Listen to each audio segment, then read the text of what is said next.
Hola a todos.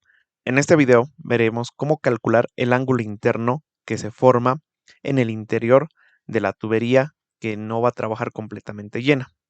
Por ejemplo, en esta sección que están viendo acá, pueden ver claramente que existe una altura de agua, el cual no cubrirá su totalidad de la alcantarilla o de la sección circular que vemos acá. Por tanto, se forma un ángulo interno que va desde el centro hasta la parte final de las paredes donde se encuentra el nivel del agua. Este ángulo es muy importante, ya que a partir de este podemos encontrar las demás propiedades geométricas, como ser el área, radio hidráulico y otros. Además de que nos sirve para poderlo aplicar en el diseño de sistemas de alcantarillado sanitarios, sistemas de alcantarillado pluvial o cualquier otro en el cual se ve este tipo de sección. Para encontrar ese ángulo, necesitamos aplicar esta ecuación que ven en pantalla. Esta ecuación es prácticamente difícil e imposible de despejar. En este caso, tendríamos que aplicar métodos numéricos o una forma para poder encontrar el ángulo. Entonces, lo que haremos será en Excel aplicar esta ecuación y ver cómo podremos encontrar ese ángulo. En el canal tengo un video acerca de el procedimiento manual de cómo se podría hacer, el cual les invita también a que lo puedan ver. Luego, viendo esta ecuación, si lo analizamos un poco, vemos qué datos necesitamos. Necesitaríamos un caudal, que está representado por Q, el n representado por el coeficiente de rugosidad, la pendiente que es S y el diámetro. Sí o sí necesitamos estos datos para poder encontrar este ángulo. Entonces, aquí tenemos esos datos: caudal, diámetro, coeficiente de rugosidad y la pendiente. Ahora, pueden tener en las unidades diferentes a las que ven acá. Así que lo mejor es siempre convertirlo a unidades del sistema internacional. Por ejemplo, la cantidad del caudal litro sobre segundo tendríamos que convertirlo a metro cúbico segundo. Entonces aquí podría poner metro cúbico segundo, cuánto es equivalencia. Si agarro este valor y lo divido entre 1000, tendría ya el valor en metro cúbico segundo. Luego, el diámetro está en milímetros. En este caso tendríamos que tenerlo el diámetro en unidades de metro, así que lo dividiría entre 1000. De esa manera. El coeficiente de rugosidad no lo necesitamos convertirlo, lo mantenemos ahí, así que podríamos dejarlo tal como está. La pendiente lo tengo en porcentaje, lo tendría que convertir a un valor numérico, así que selecciono y lo divido entre 100 para convertirlo en valor numérico. Perfecto. Con toda esta información vamos a ver cómo calcular. De esta ecuación voy a separar todo lo que sea constante, que en mi caso sería desde el 2 elevado a la 13 sobre quinto hasta esta sección o esta parte de acá. Toda esta sección es constante, entonces lo voy a calcular en una sola celda. Lo puedo colocar así: constante, o lo pueden llamar con otro nombre si ustedes desean también. ¿Qué me dice que es igual a lo siguiente? Igual a 2 elevado a la 13 quintos, como vemos acá. Todo esto está multiplicando a, así que lo voy a cesar en paréntesis y lo voy a multiplicar por, abro paréntesis, el caudal, que lo tengo por aquí, por el coeficiente de rugosidad, que lo tengo por aquí, dividido entre la pendiente, que lo tengo por aquí, y la pendiente está elevado a un medio, que sería 0.5, así que lo puedo colocar así. Cierro paréntesis y me dice que está elevado a la 3 quintos todo eso, así que lo elevo, 3 dividido entre 5, cierro paréntesis y le doy Enter. Eso sería la parte constante. Ahora, a partir de eso vamos a ver cómo podemos encontrar el ángulo. La clave es asumirnos un valor intermedio. El ángulo, como pueden observar, puede llegar desde un valor de 0 hasta un valor de 2pi. ¿Por qué? Porque si hablaríamos de un valor de 0, significaría que no existe nivel del agua.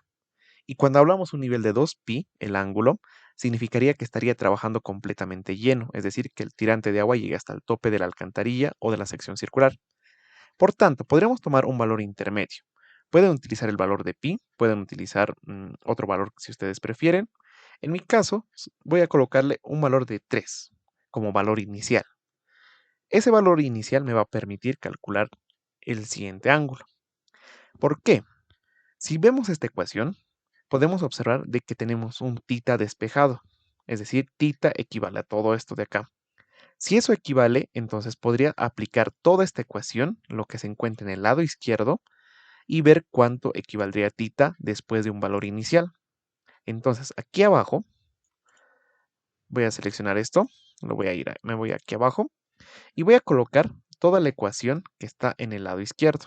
Por tanto, voy a colocar aquí seno, abro paréntesis, y el ángulo le voy a colocar el valor anterior, más la parte constante que teníamos acá. Muy importante, aquí me olvidé colocar en la parte constante el diámetro, eso más lo debemos colocar. Pero por el momento lo vamos a poner así, parte constante multiplicado por el ángulo, que lo tengo aquí arriba, elevado a la 0.4, como vemos acá. Le voy a dar Enter. Ahora sí, este ángulo todavía por el momento no es el real, porque en la parte constante multipliqué todo a excepción de la parte del diámetro. Entonces eso más lo voy a aumentar aquí. Lo voy a abrir paréntesis por acá. Y ahora sí, aquí lo voy a multiplicar por el diámetro elevado a la menos 1.6. Menos 1.6. Y con eso ya tendría ese valor. Ahora sí, este sería el ángulo de una segunda iteración. Voy a seleccionar una vez más esta ecuación para ver qué hemos colocado. Y podemos observar que colocamos aquí seno del ángulo más la parte constante que tenemos acá, que es el equivalente a todo esto, multiplicado por tita, que es el valor de 3 que nos hemos asumido en el anterior paso, elevado a la 0.4. El nuevo valor me dice que es 2.38. Ahora, de esta ecuación, lo que voy a hacer es convertir la parte constante de esta celda en una parte estática o en una celda estática. Para eso le voy a colocar el símbolo de dólar en solamente esa celda, como ven aquí en pantalla. Le doy Enter y ahora sí, voy a seleccionar estas tres celdas y voy a bajar un poco más. Como pueden observar, aquí se está empezando a calcular, donde podemos observar que prácticamente el ángulo se va a empezar a aproximar al valor real en sí. Ahora, el detalle de lo que hemos hecho acá puede tomar varias iteraciones. Puede ser de que en algunos casos la iteración sea más corta, en algunos casos la iteración más larga.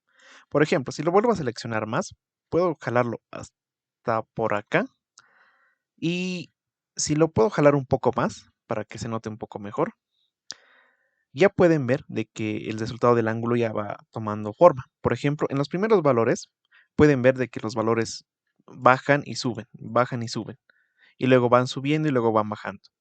Es decir, las primeras iteraciones no te va a dar el ángulo real para estos datos, pero sí, ya después de varias iteraciones, pueden ver de que ya los decimales prácticamente van siendo los mismos. Es decir, el error es ya casi a un quinto o sexto decimal. Por ejemplo, en las últimas de acá, pueden observar que estaríamos a un error del séptimo decimal. Entonces, este valor de acá podríamos decir que es el ángulo en radianes para estos datos que se produciría en esta sección circular. Ese sería el dato. Ahora, tal vez en vez de 3 sería bueno colocarle un valor para ver cuántas iteraciones me tomaría si toma un valor de 2.62. 2.62.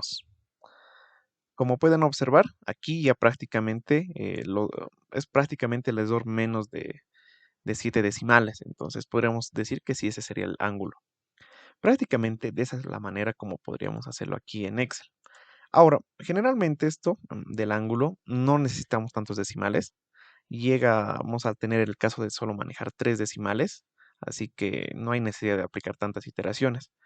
Pero como pueden observar, sí funciona, sí se puede realizar en Excel. Y eso lo explico porque despejarlo directamente o hacer una operación muy compleja no se podría hacer así de fácil. Sí, tal vez resolviendo con la función de solver nos daría, pero tomaríamos más proceso de cómputo en sí. En cambio, aplicando este procedimiento te da un resultado muy sencillo.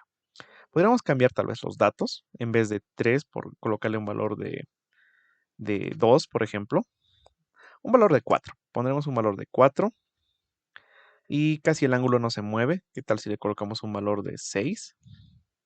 Aquí ya está casi por la mitad. ¿Qué tal si le colocamos un valor de 10? Para un valor de 10, observen que se está comportando de esa manera. ¿Qué tal si la pendiente le colocamos una de 8%? Y observamos que esos serían los resultados. Prácticamente eso sería todo por el video. Si les gustó, les invito a que le puedan darle like, compartirlo y suscribirse a este canal.